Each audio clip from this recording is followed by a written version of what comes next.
Esto es una videolectura, la pueden dejar de fondo mientras realizan otras actividades. Esto es La Maldita Comedia, una crónica del infierno bajo la tierra, un fil diagonal a Teufel, tercera parte. Las eliminatorias se habían estado llevando a cabo por semanas. Al mes siguiente de nuestra última escena, el estadio abrió sus puertas para el gran torneo donde los mejores 10 participarían, y uno solo se llevaría el título como campeón de derribo. Un hermoso trofeo de oro hecho por Alderet y el respeto que su victoria merecía. Amon era el encargado y juez principal. No lo dejaban concursar porque se temía aplastar a sus oponentes sin querer. Los 10 participantes, incluyendo a Escila, eran mayormente demonios adultos jóvenes. Vale la pena mencionar a Barbaricia, quien ya tenía cierto estatus como director de expediciones al exterior, y a Rubicante, el más joven del grupo. Tenía la misma edad que Malacoda, pero se había ganado un puesto gracias a su fuerte físico y osada actitud. ¡Silencio todo el mundo! El estadio estaba a reventar cuando Amon entró con los participantes y una caja. Ahora procederemos a crear la alineación de los combates. Cada quien tome un número de la caja. Mientras tanto, les recordaré las reglas básicas. Esto es una competencia de derribo, así que nada de fuego, no se puede volar. Se puede usar la cola, pero no le jalen la cola a sus oponentes. Nada de golpes bajos. Escila ya estaba tomando su número. Lo digo por ti, señorita. Al atrapar a su rival, su cabeza debe hacer contacto con el suelo al menos 3 segundos y luego lo sueltan. Así tendrán un punto. El primero en conseguir 5 tantos gana la pelea. ¿He sido claro? Ninguno de nuestros 3 mencionados coincidió en la primera ronda, pero todos pasarían a la segunda. Desde su balcón y en compañía de Azrael, que seguía perdiendo el tiempo por ahí, Lily contemplaba el espectáculo complacida. Había dado la orden de que todos asistieran, y la verdad lo habrían hecho aún sin ello. La planeación le había tomado un gran esfuerzo, pero el resultado realmente había valido la pena. Su interés en aquel momento era ver si Escila era capaz de alzarse con la victoria por encima de sus oponentes. De ser así, no tendría ninguna razón para negarle la espada de la novena Volgia. ¿Asmodeo? ¡Ey, Asmodeo! Los capitanes estaban en una gradería especial, justo por debajo del amo. ¿Qué quieres, Belfegor? Te he estado buscando durante días. ¿Dónde estabas? ¿Yo? Se le notaba distraído. Ya sabes, trabajando. Me designaron un círculo entero. Además, las sucubas estaban en su propia gradería. He tenido que mantenerme pendiente de Colime. ¿Podemos ir atrás un momento? Hay algo que tengo que decirte. No va a gustarte, pero necesitas saberlo. Ahora. Eso sí le llamó la atención. Nunca había visto a Belfegor tan decidido por algo. Así que mientras empezaban los combates, se deslizaron de la gradería hasta abandonar el estadio. Lejos de cualquiera que pudiera oírles y quizás muy adormilado para perder el tiempo con sutilezas, le soltó llanamente lo que sabía. Que Bemerit había convencido a Colime de darle una de sus pociones en el trozo de pastel, y eso había provocado el desliz del que aún no se perdonaba. El sueño y la sed fueron efectos secundarios. El otro se había quedado mudo. Lamento mucho tener que ser yo quien te lo diga, pero como amigo no podía dejar que te mantuvieran engañado. ¿Colime me engañó? De todo lo dicho, eso parecía ser lo único que no podía asimilar. De veras lo siento. No, está bien, hiciste lo correcto. Me iba a enterar tarde o temprano. Por alguna razón se rió. Mejor que fuera temprano, ¿cierto? Eres un buen amigo, Belfegor. Gracias. ¿Vas a estar bien? No lo sé. Eso espero, por el bien de mi hijo. Vamos, hay que regresar adentro antes de que se preocupen por nosotros. Le dio la espalda y regresó cabizbajo al estadio. Belfegor suspiró con desaliento. Lo hecho estaba. Solo quedaba por ver qué tan graves serían las consecuencias. Por su parte, el campeonato avanzaba sin tropiezos. Cuando los oponentes eran parejos, un combate de derribos podía durar relativamente poco. Barbaricia avanzaba con gran fuerza, Rubicante demostraba ser astuto y saber guardar las distancias cuando correspondía para atacar en el momento justo. Por su parte, la ventaja de Escila estaba en su agilidad. Proporcionalmente más delgada y flexible que cualquier macho, no había llave o candado capaz de sujetarla el tiempo suficiente. El público estaba con ella, y por eso mismo no le hizo ni pizca de gracia cuando, debido al número impar de la segunda ronda, la dejaron de por fuera para que se enfrentara al ganador del penúltimo combate. Eso le aseguraba un puesto en el final, pero le fastidiaba sentir que se lo estaban regalando. ¡A la arena los combatientes para la ronda semifinal! El público aplaudió. ¡Barbaricia y Rubicante! Este será un combate a 10 derribos. ¿Preparados? ¡Comiencen! No es justo, yo sola podría vencer a esos dos a la vez. Serénate, amiga. Belzebú había bajado para apoyarla. Mejor para ti, el que te toque vendrá cansado. Como sea. ¡Vamos, Rubicante! ¡Tú puedes! Malacoda estaba en las graderías, con un par de banderitas. Apoyaba principalmente a Escila, pero no estando, se decidió por el demonio de su edad. A Belzebú le llamó la atención, no obstante, su repentina pasión. ¡Dale una paliza, vamos! ¿Y eso? No soporta Barbaricia. Lleva el último año tratando de cortejarme, pero no le hago el menor caso. A mí no me interesa, pero ya conoces a Malacoda. Es pequeño, pero defiende con fiereza a quienes le importan. ¿Esa es la cosa? Pues mejor que apoye al otro. Ella le miró sin entender. ¿A quién prefieres aporrear? Escila se rió y ya de mejor humor siguieron la pelea. La suerte estaba de su lado. Rubicante había demostrado una gran habilidad, pero no dejaba de ser muy joven y las fuerzas se le agotaban. Sorprendió a todos manteniendo el marcador parejo las primeras 6 caídas, pero las últimas 4 fueran todas de su rival. Y Barbaricia se alzó con la victoria. Aún así, el perdedor fue gratamente ovacionado. Se le dio un trofeo de bronce por su tercer lugar, y esa noche se daría uno de los espléndidos pasteles que el amo mismo preparaba. Muy bien, amigos, es hora del evento principal. Habían dado 15 minutos para descansar, con el acuerdo de que si la precalentara, así estarían parejos. El último combate era muerte súbita, ganaría quien pudiera derribar y sostener a su enemigo por 10 segundos completos. No te preocupes, Primor, prometo ser suave contigo. Pretendo vencerte solo por el trofeo, no me des razones para machacarte. ¿Preparados? ¡Comiencen! Los contrincantes se encararon como dos tigres, trazando círculos, gruñendo agresivamente, cada uno atento y pendiente al menor movimiento, el primer signo de debilidad. De repente Barbaricia retrocedió, tomó impulso y se lanzó sobre su oponente. Escila pudo esquivarle, pero en su lugar siguió sobre sus patas traseras y lo recibió de lleno. Quedaron enzarzados en una lucha de poder, empujándose mutuamente un intento de hacer caer al otro. Admito que me tienes impresionado, llegaste muy lejos para ser solo una chica. Tú de verdad estás buscando una razón para que te mate, ¿cierto? No vine aquí a impresionarte. Correcto, viniste a perder. Usó la cola para sujetarle una pierna y tirar de ella. Antes de que pudiera defenderse, liberó una mano para jalarle de la cresta y tirarla al piso. ¡Ay, no! ¡Ya te tengo! Le puso una rodilla sobre el estómago. Amon comenzó a contar. 10, 9, 8... ¡No, esperen! ¡Hizo trampa! ¡Claro que no! En ningún lado dice que no se puede tirar de la cresta. 7, 6... ¡Pero tú la tienes corta, imbécil! 5, 4... ¡Detén la cuenta, Amon! El amo había hablado y todos le prestaron atención. Allí había un punto de razón. Lo de la cresta no estaba establecido en ninguna parte, pero Escila, como la mayoría de las sucubos, tenía una bastante larga y fácil de tomar. Mientras que Barbaricia, algo poco común, tenía una cresta muy corta, casi imposible de coger. Eso desnivelaba las cosas, y se suponía que debían estar en igualdad de condición. Por eso habían hecho precalentar a Escila antes. Tienes razón, no es justo. Sepárense y reinicien. ¿Qué? ¡Pero si voy ganando! ¡Te dije! ¡A ver si puedes ganar como se debe! Los partidarios de Barbaricia protestaron, pero fueron rápidamente opacados por los que apoyaban a Escila, y que eran más. En pocos minutos el combate continuó, y esta vez Escila, a quien ya bastante le habían picado el orgullo, no se anduvo por las ramas. Se lanzó a la batalla por todo o nada. Barbaricia tampoco se contuvo más. Ella logró tirarle 3 veces, él otras 2, pero ninguno llegaba a los anhelados 10 segundos, y el esfuerzo comenzaba a hacer estragos.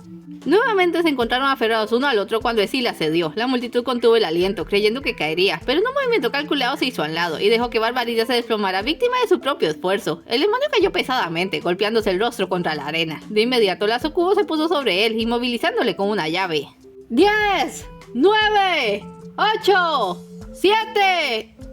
¿Qué? Barbaricia había quedado bastante atontado por el golpe. Los demonios no tienen una nariz prominente, pero un golpe bien asestado donde la frente se une a la cresta es capaz de noquearlos. 6, 5, 4... Va en serio, Barbaricia, le susurró. Sigue con esto y te mueres. Te juro que no es una amenaza. 3, 2, 1... ¡La primera campeona de derribo! ¡Es ella!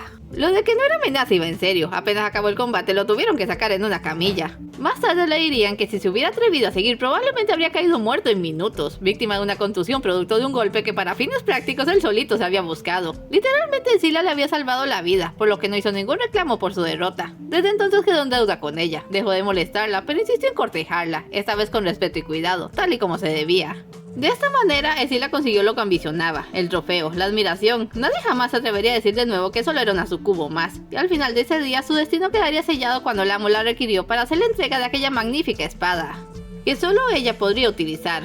¡Es asombrosa! De camino a Dite, Malacoda no dejaba de mirarla. Jamás había tenido una herramienta semejante. Tendría que practicar muchísimo para dominarla. Pero empieza mañana, le dijo Belcebú. Hoy se viene a mi residencia para celebrar. Hay todo un banquete en tu honor. Tú usas cualquier excusa para hacer un banquete, pero gracias. ¿Tú crees que el amo me dé una asignación importante algún día? Ya debo empezar a trabajar.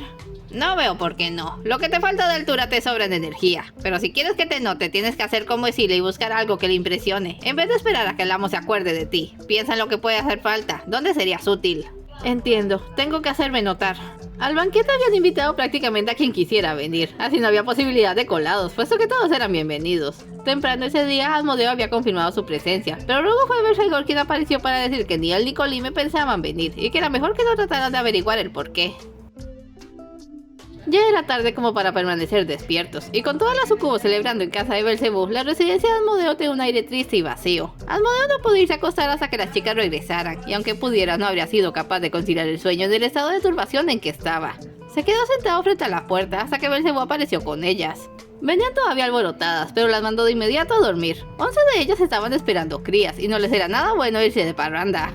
No te estreses, mañana si no me da resaca vendré a revisarlas. ¿Por qué no fueron a la fiesta? ¿Colime se siente bien? No, ella está bien, ella está perfectamente bien. Fue todo cuanto dijo antes de darle las buenas noches y cerrar las puertas. Se cercioró de que todas las sucubos estuvieran en sus camas y fue a buscar a Colime. Desde que trajeran aquellos enormes huevos, a ella le gustaba mirarlos, lleno de curiosidad por saber cuál sería su contenido. Los tenían en un cuarto especial, sobre nidos artesanales, cubiertos por brozados y tejidos. Antes de llegar pudo escuchar su voz cantando. Colime, mi amor, ¿ya regresaron las chicas? Belcebú acaba de traerlas, las mandé a dormir. Tú también tienes que descansar, fue un largo día. ¿Qué tienes, cielo? La abrazó. Has estado muy distante desde que salimos del estadio. Colime, se mordió el labio. Dime algo. ¿Qué es ese ruido? Estaba a punto de sacar el tema cuando escucharon un crujido de debajo de una de las sábanas sobre los nidos. Colime se apresuró a levantarlo, el huevo se estaba abriendo. Presa de la emoción y olvidando completamente en qué estaban, atrajo a Asmodeo a su lado para que lo vieran juntos. Por el primer agujero que se hizo en la cáscara, vieron surgir algo entre una mano y una garra cubierta de plumas. Colime no resistió y ayudó a abrir el resto del huevo. En su interior había una asombrosa criatura femenina mitad humana, mitad pájaro. Tenía plumas rojas y cabello anaranjado. Colime le sacó del huevo, le envolvió en una cobija y usando los artefactos que la entrega había incluido para cuando los huevos eclosionaran, la alimentó con una mezcla de masa y sangre. ¿Pero qué es esa cosa? Fue lo primero que se le ocurrió. Asmodeo, por favor, no es una cosa, es... Bueno, no sé, pero es tan bonita. Voy a llamarla Candela. Colime, en aquel momento con la pequeña criatura en brazos, su sonrisa valía oro. ¿Eres feliz? Quiero decir, ahora, en este momento. Esa es una pregunta extraña. Claro que estoy feliz, mi amor. Vimos algo único y muy pronto, en solo un par de meses más, tendremos a nuestro bebé. Te apuesto a que será tan o más hermoso que ella. Me conformo con que no tenga plumas. Ella se rió encantada y se puso a cantar nuevamente para arrullar a la recién nacida. Asmodeo se quedó a su lado toda la noche. Estaba triste y terriblemente decepcionado, pero se daba cuenta de que no podría enfadarse con ella y mucho menos llegar a guardarle rencor. La amaba con toda su alma, y aunque le hubiera engañado, si su tiempo juntos estaba contado, haría lo imposible para que cada instante le hiciera feliz. El tiempo pasó y todos los huevos se abrieron. Se supo entonces que eran arpías, una de tantas cosas raras que al señor de arriba le estaba dando por crear. Como que de pronto alguna chifladura se le había metido, porque estaba haciendo todo tipo de mezclas raras con sus animales y hasta con sus tan preciados humanos. Que si mitad de eso y mitad caballo o mitad pez, que si tomábamos una cabeza de águila y se la poníamos a un cuerpo de león. Capaz que no se entendía para dónde iba con ello, si era claro que semejantes mutantes no iban a perdurar. Menos ahora que se empezaba a volver legendaria la intolerancia humana ante cualquier criatura diferente. Ya que las órdenes eran que las arpías vivirían en el segundo giro del séptimo círculo, el cual con el tiempo se llenaría de árboles para que hicieran sus nidos, se le construyeron varios palomares de su talla y las reubicaron allí, a todas menos a Candela. Porque Colime le había cogido cariño y Asmodeo se las arregló para convencer al amo de que ningún daño daría a una pequeña arpía viviendo con ellos, al menos hasta que fuera grandecita para decidir si se quedaba o se iba para el bosque. Más o menos por aquellos días, Belcebú pudo contar al menos una semana entera sin confirmar otro embarazo, lo que resultaba un alivio porque su calendario ya se estaba haciendo un embrollo. La mañana en que llamaron escandalosamente a su puerta pidiendo su presencia inmediata en la residencia de Belphegor, lo encontraron más que despierto y menos nervioso de lo que hubiera imaginado ante la tarea que estaba por emprender. Los gritos de Bemerita se escuchaban desde la calle y ya habían llamado la atención de todos los que vivían alrededor. ¿Cuándo empezó? A gritar hace 20 minutos, pero se estuvo quejando más de una hora. ¿Seguro que sabes cómo hacer esto? Asmodeo estaba allí también, para apoyar a su amigo. Poner mis habilidades en duda no nos sirve en este momento. Déjenme solo con ella. Los hizo salir y se encerró con Bemerita en la habitación. Tenía poco tiempo para hacer los preparativos, pero lo tenía todo listo en su canasta. Llevaba una alfombra bastante grande, 2 garrafas, una con ceniza y la otra con agua, mantas, canastillas plegables, algunas jícaras huecas, un cuchillo pequeño pero bien afilado, y lo único que no le gustaba, un fierro para marcar con la cruz pagana que todos los demonios debían llevar en el pecho. Esperaba que al menos al estar la piel formándose fuera menos doloroso grabarla en los bebés. Extendió la alfombra sobre el piso, cubrió la parte inferior con la primera capa de ceniza, acostaba a Bemerita sobre ella, finalmente vertió el resto de la ceniza entre sus piernas, con una mano le mantuvo quieta y con la otra fue empujando su vientre. Su instinto le guiaba y a pesar de la poca experiencia sabía lo que hacía. Solo le preocupaba que la hinchazón de este le resultaba mayor a lo normal, pero no podía distraerse con eso ahora. Se necesitaba temple de acero para manejar esa situación y mantener el coraje en medio de los gritos. No tienes que estar aquí, Asmodeo. Soy tu amigo, claro que debo estar aquí. Notó que cabeceaba, increíble que pudiera sentir sueño con ese escándalo. ¿Cuándo fue la última vez que dormiste? Hace un par de días. Debía mantenerme pendiente. Yo debería preguntar cómo estás. Admítelo, mi amigo y todo, pero lo que de verdad te importa es ver si Bemérita se salva. Cuando estás cansado te pones de pésimo humor. No me veas así, Colime y yo estamos... Los gritos cesaron y el silencio en sí les hizo callar. Esperaron lo que les pareció una eternidad a que Belcebú abriera la puerta y saliera cargando una canastilla. Les vio, abrió la boca y luego la cerró. Parecía no saber muy bien cómo darle la noticia. Tomó aire y trató de nuevo. Empezaría por lo bueno. Ambos están bien y... ¿Ambos? Saltó Asmodeo. ¿Bemérita sobrevivió? Diablos, lo dije mal. No, perdón, ella. Le miraron en busca de una respuesta. Quise decir que ellos están bien. Y les mostró la canastilla, revelando que contenía no uno sino dos bebés, un diablillo y una sucubo increíblemente similares y tan diminutos como gatitos, de crestas cortas y elevadas. En los ojos de cada quien tenían la misma marca similar a una nota musical que Bemérita portaba. Los gemelos eran una auténtica rareza, nunca se habían visto en esa época, y los poquísimos que aseguraban serlo tenían que admitir que sus hermanos o hermanas no alcanzaron a vivir lo suficiente. Muchas felicidades, no solo eres el primer padre de esta generación, sino que lo eres por partida doble. Gemelos es increíble. Debo llevar un registro detallado, así que vendré a tomar sus medidas en un mes. ¿Ya sabes cómo vas a llamarlos? Sí, Bemérita y yo habíamos decidido sus nombres. Se sentía raro hablar de alguien que había muerto hace escasos minutos. Siriato si era niña y Draginazo para el niño. Parece que ambos ganamos. Felicidades, Belfegor. Asmodeo trató de tomar la canasta. ¿Puedo llevármelos ahora? Sí. Oye, lo apartó de un empujón y se adueñó de la canasta. Los pequeños se pusieron a llorar. ¿Acaso crees que no quiero cuidar a mis hijos? Hey, tranquilo, no quise decir eso. Bemérita acaba de morir y tú estás muy cansado. Deja que me lo lleves para que puedas descansar. No es necesario. No sonaba disculpa. Yo puedo hacerme cargo. Será mejor que se vayan. Belcebú de nuevo se estaba sintiendo fuera del lugar. Yo voy a volver porque tengo que envolver el cuerpo. Ya sé, es horrible. Órdenes del amo. Ni lo vieron irse. Belfegor, ¿tú la amabas? No respondió. Estaba calmando a sus pequeños. Lo lamento. Yo no sé qué va a ser de mí si pierdo a Colime, pero al menos no me gustaría pasar por eso solo. Déjame ayudarte. Solo serán unos días. Estoy cansado de oírte hablar de Colime. ¿Qué?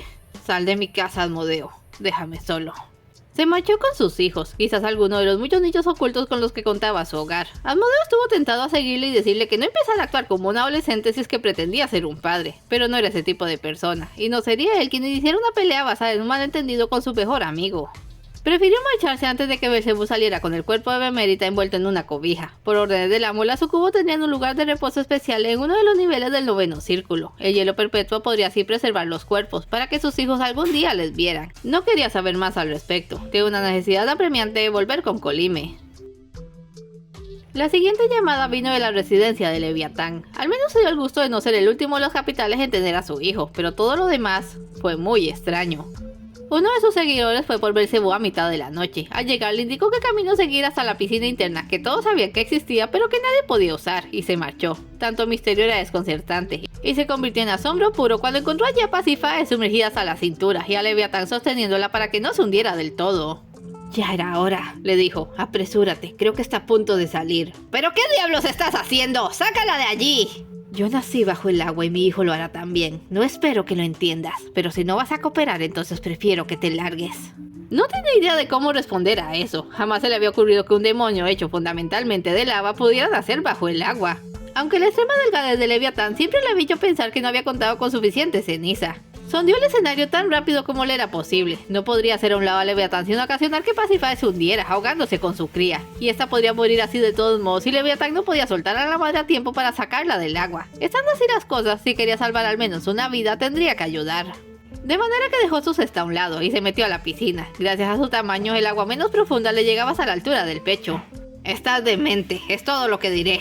Pasífae dejó salir un alarido desgarrador. Ya era de por sí una mala señal que se hubiese adelantado semana y media a su fecha de parto, pero le pareció que sufría aún más que Bemérita y contradictoriamente hacía intentos por retener a su cría. ¿Acaso no quería que naciera? Le sujetó ambas piernas obligándola a abrirlas y exprimió el vientre con todas sus fuerzas. Al momento, la criatura emergió provocando una varada de vapor superficial. Belcebú la atrapó con las manos y la sacó rápidamente. Cargaba ahora un diablillo penosamente escuálido pero largo, de coraza corta en 3 puntas. Salió de la piscina para depositarlo en una manta, y fue allí cuando se dio cuenta de que su cola no acababa de salir, lo que explicaba por qué Pacify jadeaba aún en los estertores de una muerte agonizante. ¡Qué demonios! Empezó a tirar de la cola para sacarla. Era larguísima. Pacify. Por primera vez en toda aquella operación, Leviatán dejó salir un sentimiento para dirigirse a su pareja. Leviatán, dime que no. Dime que no lo tiene. Dime que no. Finalmente expiró, justo cuando salió la punta de la cola. Belcebú, revísalo. Dime si tiene un tercer ojo. ¿Que si tiene qué? Bastante apocado estaba ya para que le salieran con eso. Solo míralo. Voy a envolver a Pacify para que te la lleves. Así que solo mira eso y podrás irte. Ya volvió a ser el malo de siempre. Marcó y revisó cuidadosamente al bebé, que gimoteaba de forma ahogada. Su preocupación era que hubiera tragado agua. Tenía el hueso largo de las alas muy distanciado de la espalda. Eso podía ocasionarle problemas para volar después. Los huesos prominentes eran otro indicativo de la falta que había hecho la ceniza para engrosar la piel, pero definitivamente lo que más llamaba la atención era esa delgadísima y larga cola. Haciendo un cálculo aproximado diría que era 3 veces el largo del cuerpo. La punta triangular mostraba una extraña hinchazón parecida a la de un ojo bajo el párpado. La marca también se lo recordaba. ¿A esto te referías con...? Antes de terminar, Leviatán le quitó al bebé. Tenía su propia jícara lista para alimentarle, pero lo que contenía era agua salada. Belcebú no se dio cuenta porque allí dentro todo olía a sal. Ya puedes llevarte a Pacify. Gracias por venir. Salió. ¡Oye, espera! Ni sabía por qué lo estaba deteniendo. Él mismo ya deseaba salir de allí. Yo necesito el nombre del bebé. Son hombres minos, y si le dices a alguien una sola palabra de lo que viste aquí, me convertiré en tu peor pesadilla. Belcebú siempre había creído que de tener que pelearse con Leviatán seguro le ganaba. Nada le costaba imaginarse que lo quebraba como un palillo, pero cuando por primera vez le amenazó se quedó chiquito. Y es que no había forma de mirar directo a sus quemantes ojos verdes sin comprender que el demonio de la envidia era un monstruo capaz de todo. Para él fue la guinda de aquel feo pastel. Cargó con el cuerpo de Pacify y se fue. Horas más tarde, los encargados de prepararla para el mausoleo helado se llevarían el susto de sus vidas al descubrir el ojo muerto en su espalda. En cuanto a si Minos lo había heredado, eso lo confirmaría su padre después, cuando fue a revisarle en su cuna y encontró a su cola bebiendo lo que quedaba en la jícara. Tenía un ojo vivaz y una mandíbula con colmillos. Parecía la cabeza de una serpiente. Pacify en realidad nunca quiso tenerlo. Le horrorizaba que también cargara con el estigma de un siamés asimilado. No solo fue así, sino que su hijo resultó ser un caso aún más inusual. Para Leviatán era perfecto, era único, y para su mentalidad la vida y el reconocimiento único y primero eran siempre lo mejor. El parto de Pacify dejó un mal sabor de boca en Belcebú. Confiaba en que no tendría que aguantar una experiencia tan despiadada por segunda vez, pero si no pasaba otra cosa que le sorprendiese lo suficiente, tenía jamás poder olvidarlo. 2 partos más se dieron sin contratiempos, y luego un día se presentó temprano en casa de Asmodeo, donde las 3 parejas de Amon vivían mientras esperaban a sus bebés, y Alan había entrado en labor. Ser el encargado de traer a su mundo a los nuevos bebés le llenaba en parte ese vacío con el que vivía desde la guerra. Solo hubiese deseado que no sondara más con cada muerte. «Aquel es el cuarto de Alana», le indicó, como si hiciese falta. Los gritos ya eran una buena guía. Fue un alumbramiento común. Alana trajo con la fuerza de su vida un diablillo de cresta mediana, bastante dentro del promedio, sano y vigoroso. Su llanto fue callado aún antes de que le dieran la jícara por los gritos de otra sucubo. ¿Pero qué? ¡Es Luminous! Amon entró para avisarle. ¡Ve rápido! ¿Qué? Marcó al bebé, lo dejó en una canasta, le pidió a alguien que devolviera el cadáver de Alana y en lo que hacía todo eso pasó a la habitación de al lado. Nunca había pensado en tener que atender 2 nacimientos seguidos. Su calendario no lo preveía. Se suponía que el Luminous no daría luz hasta el día siguiente. Mandó a Amon por más ceniza y agua de inmediato. Le acomodó cuando detectó complicaciones. Algo empujaba desde el interior de su vientre y Luminous comenzó a toser sangre. Sabiendo que no podía dejarla morir con un nonato, se vio obligado a tomar su cuchilla y abrirla. ¡Aquí está la... ¡Qué infiernos! No hay tiempo para asombros, Amon. ¡Dame eso! Le quitó las garrafas y procedió. El segundo hijo de tan violento nacer era una combinación cabal de sus padres. Tenía la cresta aplastada y los ojos de búho de Luminous, junto con la contextura algo musculosa y los brazos de gorila de Amon. Este estaba encantado y solo esperó a que le marcara para cargarlo. Este es el bueno. Son bebés, no perros de exhibición. ¿Dónde está el otro? ¡Afuera, con! Gritos nuevos le sobresaltaron. ¿Winger? ¿Es una broma? ¡Más agua y ceniza, ahora! Pasando de cuarto pudo ver que las sucubos de la casa tenían al primer bebé. El doble parto que lleva para triple estaba generando una auténtica conmoción. Asmodeo iba de un lado a otro calmando los ánimos y tan preocupado como si el padre fuera él. Wigger tardó más de lo normal, los dolores le iban y venían de forma inconstante. Aquello le recordó un poco a cómo había sido el parto de Lilith. Rudo pero reposado, lo que no era para nada convencional en la especie demoníaca. Finalmente su largo esfuerzo trajo al mundo a otro pie plano de cresta larga y caída. Su físico sólido también era común en su clase. Con eso terminaba el día. Fue estresante, fue agotador, pero al menos todos los bebés estaban sanos y había sido lo bastante memorable para hacer a un lado el episodio de Leviatán. Asmodeo los invitó a cenar, pues quedaban unos puntos por discutir. Amon estaba exultante, no solo no mostraba el menor pesar por sus parejas fallecidas, sino que ya había admitido un favoritismo por su segundo hijo, en detrimento de los otros dos. Entonces, el mayor es Alichino. Anotaba su nombre en un libro grande. El del medio, ¿cómo dijiste? Es Carmiglione. Lo tengo. Y el menor es Grafiacane. Bien, tomaré sus medidas en unas semanas, cuando dejen sus cunas. Los tendré en la guardería hasta entonces, dijo Asmodeo. Luego tendrás que hacerte responsable de ellos, y me refiero a los 3 órdenes del amo. Hecho, nada más motivación que una buena competencia. No quiero ni saber a qué te refieres con eso. Belzebú, Colima es la siguiente. Puedes quedarte aquí hasta que suceda, me tendrá más tranquilo. Claro, mientras apega las fechas. ¿Dónde ha estado todo el día? En su habitación, descansando. Sigue todo tipo de técnicas para llevar un buen embarazo. Sospecho que inventó la mayoría. Rió suavemente. ¿Has sabido algo de Belfegor? Fui a ver a sus bebés ayer. Están bien, el tipo se las arregla. No sé cómo, pero lo hace. La tapa de la cuna era como se conocía el breve periodo en que los diablillos simplemente se quedaban donde los ponían. Antes del amo aplicaba el tiempo que podían sobrevivir sin nada más que el cadáver de su madre como alimento. Luego el hambre los obligaba a salir y conocer el mundo exterior.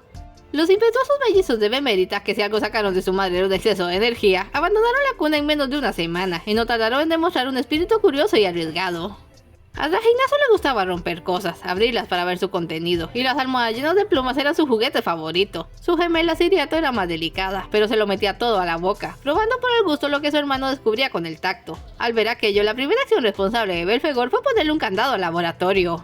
Ya, por favor. Era tarde y no dejaban de llorar. Tienen que dormir es bueno. Les dio sus jícaras y se sentó en la cama para vigilar que se durmieran. Pero al recostarse contra el poste de su cama, quien acabó cerrando los ojos fue él. Draginazo saltó de su cuna y dejó el cuarto. Siriato le siguió poco después. Solo le demoró darle un empujoncito a su padre para dejarlo acostado y echarle su mantita encima.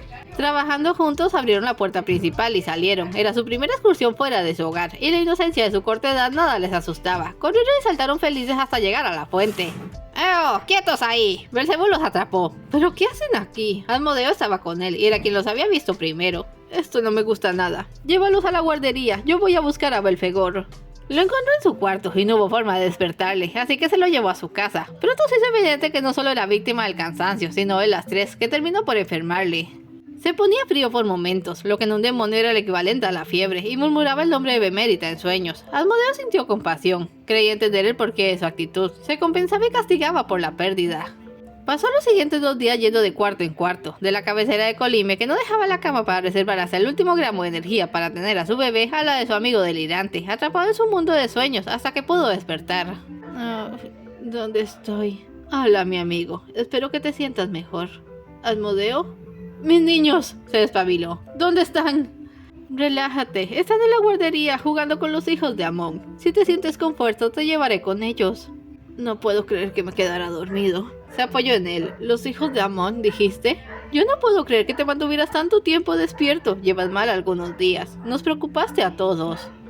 Oye, lamento haber estado actuando como un cretino. No importa. Si ya todos sabemos lo gruñón que te pones si no duermes. Le guiñó un ojo. Gracias, amigo. Siriato, Draginazo. ¡Papá! Los pequeños saltaron a sus brazos. Hombre, no me digas que esa fue su primera palabra. Estaba conmovido. Gracias por cuidarlos. En serio te lo agradezco.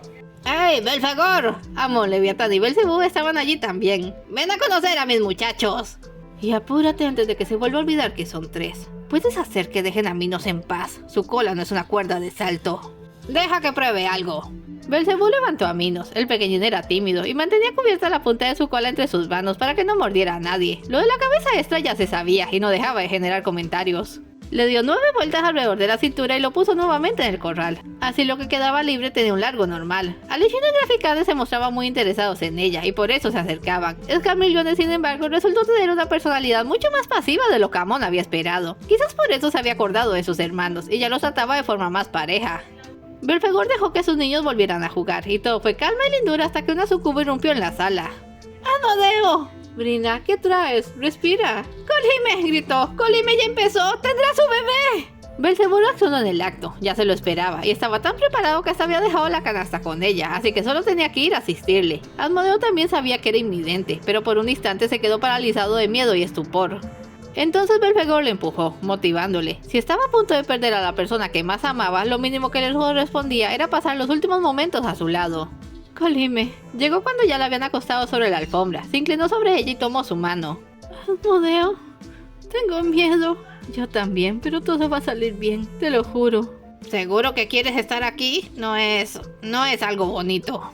No me importa, no voy a dejarla. Mi amor, Colime. Apoyó su cabeza contra la suya, de la forma cariñosa en que siempre lo hacía. Mi vida, mi alma, mi adoración. Asmodeo. Aguantaba el dolor mejor que cualquier sucuba a quien Belcebú hubiera visto, quizás porque el tener a alguien a su lado le evitaba concentrarse solo en el sufrir. Le dolió hacerla gritar cuando empujó su vientre. No hables, mi corazón, solo escúchame. ¿Recuerdas cuando nos conocimos? Justo después de la guerra. Estaba herido, atrapado en un mundo de dolor cuando tú llegaste a mí.